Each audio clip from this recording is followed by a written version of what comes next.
Back to my channel फैक्शन में हिंदी। कैसे हो आप सभी? आई होप आप सभी अच्छे होंगे और अपना अपना ख्याल रख रहे होंगे। तो फ्रेंड्स, आज की वीडियो में हम बात करने वाले हैं खर्राटों के बारे में या स्नोरिंग के बारे में, जो कि जिसको आते हैं वो तो चैन से सोता है, लेकिन दूसरे इससे परेशान हो जाते हैं। तो ये क्यों आते हैं, इसके होने के क्या कारण है, क्या ये आना नॉर्मल होते हैं या किसी बीमारी का संकेत होते हैं, क्या खर्राटों को हमेशा के लिए बंद किया जा सकता है या फिर इसको किस तरीके से घरेलू तौर पर ट्रीट किया जा सकता है। चलिए इसके बारे में जानते हैं और इसके उपाय के बारे में जानते हैं। फ्रेंड्स, नींद आते ही खर्राटे आना एक कॉमन समस्या है, सभी को आते हैं। कोई ना कोई कभी ना कभी खर्राटे लेता है, लेकिन कुछ लोगों के खर्राटे इतने जोरदार होते हैं कि दूसरे कमरों में भी सुनाई देते हैं, और या फिर उसके साथ में जो भी लोग सो रहे होते हैं उनको नींद में डिस्टरबेंस होता है। तो क्या खर्राटे आना नॉर्मल है? हाँ फ्रेंड्स, खर्राटे आना नॉर्मल है, लेकिन इसकी भी एक कंडीशन होती है। छोटे बच्चे भी खर्राटे लेते हैं और बड़े तो लेते ही हैं, लेकिन खर्राटे क्यों आ रहे हैं इसका रीजन जानना बहुत इंपॉर्टेंट होता है। यदि आपको खर्राटे नॉर्मली आते हैं, कभी कभार आते हैं, तो ये पूरी तरीके से नॉर्मल है। लेकिन अगर आपको खर्राटे बहुत तेज आते हैं, इसके साथ में आपको घुड़ाहट आती है, या फिर नाक में सांस नहीं आती है, आपकी ना दम घुटता है, या आपको बेचैनी होती है, तो ये नॉर्मल नहीं होता है। ये किसी न किसी गंभीर बीमारी के कारण से होता है, और इसे हम कहते हैं OSA। तो ये एक ऐसी प्रॉब्लम है जिसे स्लीप एपनिया के अंदर आती है। और जो खर्राटे हैं वो आते क्यों हैं इस पर जानते हैं। तो फ्रेंड्स, जब हम लेटते हैं या सोते हैं तो हमारी नाक से हमारे जो हवा जाती है वो अंदर गले में कुछ टिश्यू होते हैं, उनसे टकराती हुई जाती है। तो जब उनसे टकराती है और वो लूज होते हैं या ज़्यादा मुलायम होते हैं तो उनमें कंपन होता है, और इन कंपन की वजह से सांस लेते हुए या सांस छोड़ते हुए ये आवाज़ें आती है, जिसे हम खर्राटों के नाम से या स्नोरिंग के नाम से जानते हैं।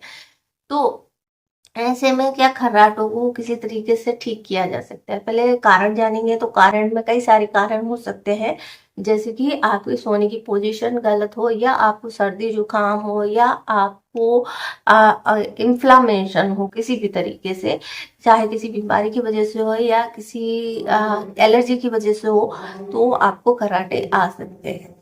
रेगुलर तौर पर खर्राटे आ रहे हैं, बहुत तेज आ रहे हैं, तो ऐसे में ऑब्स्ट्रक्टिव स्लीप एपनिया या OSA के कुछ सिम्टम है जो कि आपको पता होना चाहिए। और अगर आपको OSA है तो इसके लिए ट्रीटमेंट लेने की जरूरत पड़ती है। तो OSA में क्या होता है, इनके जो खर्राटे होते हैं बहुत तेज होते हैं, बहुत तेज साउंड के साथ में आते हैं। इसके अलावा जो है इन लोगों को नींद पूरी नहीं होती है, क्योंकि इनको सोते टाइम जो है सांस पूरी तरीके से नहीं आती, इसलिए इन्हें दिन भर नींद आती रहती है।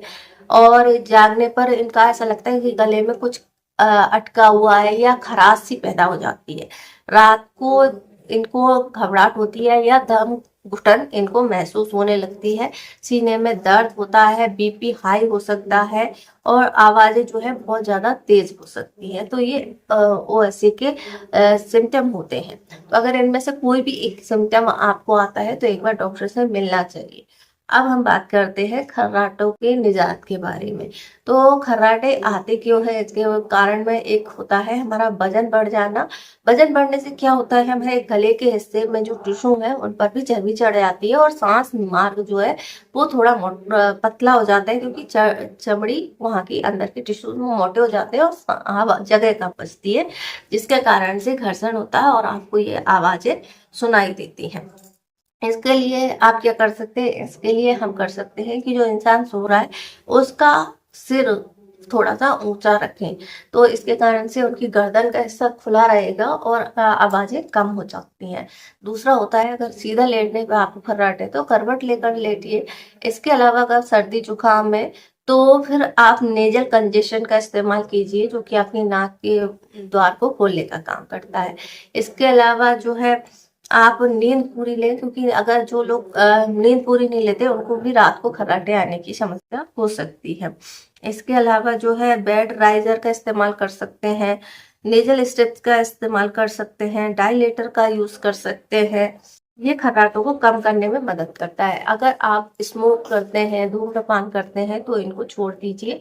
ये जो कारण है वो कफ को इकट्ठा करते हैं आपके जीवन में, इसके अलावा कुछ अन्य उपाय आप अपना सकते हैं, जैसे कि नाक में जो है ऑयलिंग करना, जिसमें कि आप जैतून का तेल 1-2 ड्रॉप डाल सकते हैं, या फिर आप बादाम रोगन ऑयल जो है प्योर होता है उसका इस्तेमाल कर सकते हैं। ये भी आपके खर्राटों को कम करने में मदद करता है। इसके अलावा हल्दी वाला दूध जो होता है वो भी आप रात को 1 गिलास ले सकते हैं, ये भी आपके खर्राटों के लिए बहुत अच्छे से काम करता है। इसके अलावा शहद जो होता है ये भी आपकी खर्राटों की समस्या से राहत दिलाता है, तो आप इसका भी इस्तेमाल कर सकते हैं। देसी घी आप ले सकते हैं, देसी घी में लहसुन की 4-5 कलियों को आपको भून लेना है और इनको खाना है, यह भी आपके खर्राटे की समस्या से आपको राहत देती है। तो आई होप आपको ये जानकारी पसंद आई होगी। जानकारी पसंद आए तो वीडियो को लाइक करें, शेयर करें, हमारे चैनल को सब्सक्राइब करें। इससे जुड़ा हुआ कोई और क्वेश्चन है तो आप हमसे पूछ सकते हैं, इंस्टाग्राम पे फॉलो कर सकते हैं। Thanks for watching.